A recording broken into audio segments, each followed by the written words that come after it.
भाइयों इस खेत में गेहूं कटाई के बाद गन्ने की बुआई की गई थी सिंपल विधि से।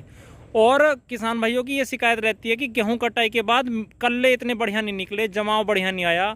और ज़्यादातर सभी किसान भाइयों की ये शिकायत रहती है। लेकिन मैं आज बताऊंगा कि इसमें क्या क्या लगाया गया है अब तक, जो कि इसमें एक तो जमाव भी बहुत शानदार हुआ और दूसरा भाइयों ट्रिलिंग भी बहुत शानदार हो रही है, ये देखिए। और अभी तक इसमें कोई स्प्रे नहीं हुआ। तो इसमें भाइयों जो बुआई पर किसान भाई लगाते हैं सभी डीएपी वगैरह या एनपीके वगैरह और कोई इंसेक्टिसाइड, वो तो सब लगाती हैं। लेकिन इसमें जब पहला पानी लगा तो उसमें भाइयों एक तो यूरिया लिया था किसान भाई ने और दूसरा लिया था कैल्शियम नाइट्रेट। कैल्शियम नाइट्रेट लिया था 25 किलोग्राम प्रति एकड़ के हिसाब से। और एक लिया था इन्होंने पोटेशियम ह्यूमेट, जो स्कॉर्पियो नाम से आता है, उसकी मात्रा ली थी इन्होंने 1.5 किलोग्राम प्रति एकड़ के हिसाब से। और एक लिया था भाइयों रिजेंट। ये सब लगा एक साथ मिलाकर यूरिया में, और यूरिया की मात्रा ली थी इन्होंने 1 बैग।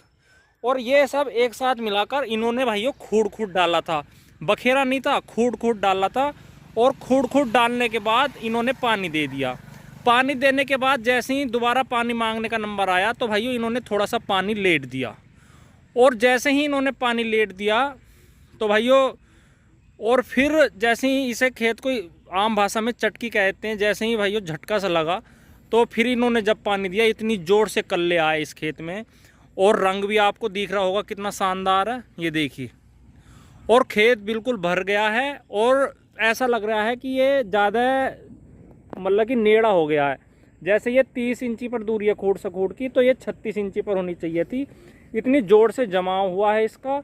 और ट्रिलिंग इतनी शानदार है, बेजा। और भाइयों रिजेंट के इतने अच्छे रिजल्ट आते हैं, ये देखिए।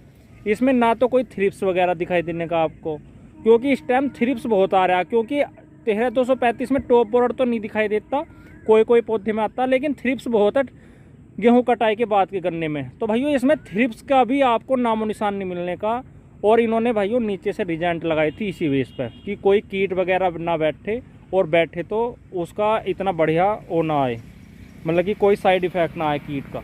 तो भाइयों ये देखिए, इन्होंने रिजेंट लगाया था इसी बेस पे। रिजेंट की मात्रा ली थी इन्होंने 1.5 किलोग्राम प्रति बीघा के हिसाब से। तो आप अपने बीघे के हिसाब से मात्रा घटा बढ़ा सकते हैं, क्योंकि सभी जगह बीघे एक से नहीं होते।